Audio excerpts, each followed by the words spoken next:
Bonjour, mesdemoiselles, messieurs. Alors toujours,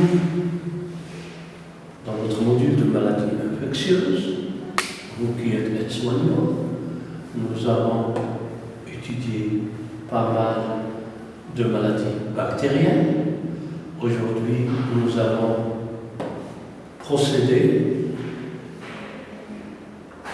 à l'étude d'une maladie d'origine bactérienne qui s'appelle le choléra. Je vous remercie. Alors, on passera à cette leçon. Alors, aujourd'hui, notre leçon va s'axer sur une maladie qui est d'origine bactérienne et qui s'appelle le choléra. Vous voyez là que ça s'écrit choléra et ça se prononce choléra. J'ai mis un plan pour vous simplifier la leçon. Définition, quels sont les agents pathogènes, la clinique, où vous allez, par exemple, entendre parler de la transmission, de l'intubation et aussi des complications, le diagnostic, l'immunité, la prévention et votre conduite à tenir. Là, je n'ai pas mis conduite à tenir de l'aide-soignant. Vous savez pertinemment que cette leçon vous est destinée. Alors, par définition, qu'est-ce que le choléra? Alors là, j'ai mis une toute simple définition, peut-être d'un seul trait. Alors, c'est une toxi-infection d'origine bactérienne provoquant une diarrhée aiguë. Je répète, toxi-infection d'origine bactérienne qui peut provoquer une diarrhée aiguë. Maintenant, l'agent pathogène. Alors, nous allons parler du germe. C'est le vibrio cholérique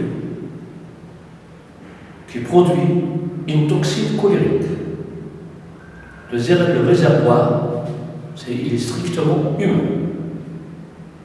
Soit c'est le milieu hydrique, c'est-à-dire dans l'eau qui a été contaminée, ou une eau saumâtre, et les estuaires. Est-ce qu'il peut résister à l'action physico-chimique? Il est sensible à l'eau de Javel à 1%, à la sécheresse, à la lumière du soleil et à un pH acide. Clinique. Comment est transmise cette maladie? Je répète, comment est transmise cette maladie? Cette maladie, elle est transmise par voie féco-orale. C'est très simple, par une ingestion d'eau ou d'aliments qui ont été contaminés par les selles ou des vomissements d'une personne ayant hébergé le vibrio cholérique. Ou par transmission de personne à personne, par contact direct, par des mains qui sont sales et qui sont contaminées. L'incubation, elle peut varier de quelques heures à 5 jours. La moyenne est de 2 à 3 jours. La période de contagiosité, ça veut dire après l'incubation, comment on va voir la contagion. Ils disent, elle dure environ 10 jours. C'est le temps pendant lequel le malade peut excréter les bactéries dans les selles en l'absence de quoi? De traitement ou d'antibiothérapie. Soit il n'est pas réhydraté, soit il ne reçoit pas ces antibiotiques. Les symptômes. Alors, la diarrhée, elle est aqueuse. Comment? C'est comme vous voyez l'eau de riz. Elle n'est pas sanglante. Elle est souvent accompagnée, je dis bien, pas toujours, souvent accompagnée de vomissements, pas de ténèse, pas de pyrexie, ça ne dit pas de température élevée. Elle est asymptomatique, ça veut dire qu'il n'y a pas présentation de symptômes chez 75 à 90% des cas. Mais les formes cliniques, elles peuvent aller de 10 à 25% des cas. Les complications. Alors la complication majeure, c'est tout ça. C'est le décès. Eh bien, c'est le décès. Alors, le décès, comment il est provoqué? Il est provoqué par une déshydratation. Alors la déshydratation, qu'est-ce qu'elle va provoquer? Une insuffisance rénale, une hypocalémie, hypoglycémie. Et des fois, par pneumonie, d'inhalation, suite au vomissement. Comment on peut diagnostiquer cette maladie? Au départ, le diagnostic il est purement clinique.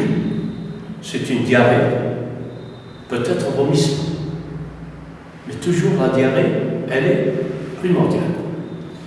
Et le plus important, c'est quand il y a un diagnostic biologique, c'est-à-dire le diagnostic au niveau du laboratoire. C'est quand on va identifier à partir d'une culture le vibrio cholérique. L'immunité. Alors là, cette maladie, certes, elle confère une immunité, mais elle repose sur les anticorps qui sont présents ou qui sont produits localement au niveau de la muqueuse intestinale. Mais il faut qu'elle soit sécrétée à la surface de la muqueuse intestinale. Alors là, comment prévenir cette maladie? C'est très simple. Il faut que l'application soit rigoureuse de mesures d'hygiène vis-à-vis des infections à transmission féco-orale. Est-ce que la vaccination est utile? Alors ils disent que la vaccination n'est pas aussi recommandée, seulement elle est recommandée chez les personnes se trouvant dans un endroit ou dans une communauté là où le germe sévit, ou ce qu'on appelle aussi les populations à risque. Alors, la conduite à tenir, ils disent, outre le traitement par hydratation et antibiothérapie, vous qui êtes aide-soignant, vous devez, en cas de suspicion d'un cas de le choléra, veiller à l'application de mesures d'hygiène vis-à-vis des infections à transmission féco-orale. Vous devez vous laver les mains après toute toilette, avant de manger et avant de manipuler la nourriture. Nettoyer et désinfecter l'eau de Javel à l'eau de Javel à 1%. Tout ce qui a été en contact avec des matières fécales et vomissements appartenant à une personne qui a présenté un cas de choléra. Exemple, les surfaces WC ou la surface où se trouve votre malade. Vous devez toujours maintenir une hygiène personnelle. D'accord? Vous devez entretenir les sanitaires propres. Vous devez isoler votre malade et vous devez désinfecter les selles et aussi les vomissements de votre malade. Merci. Si vous n'avez pas de questions.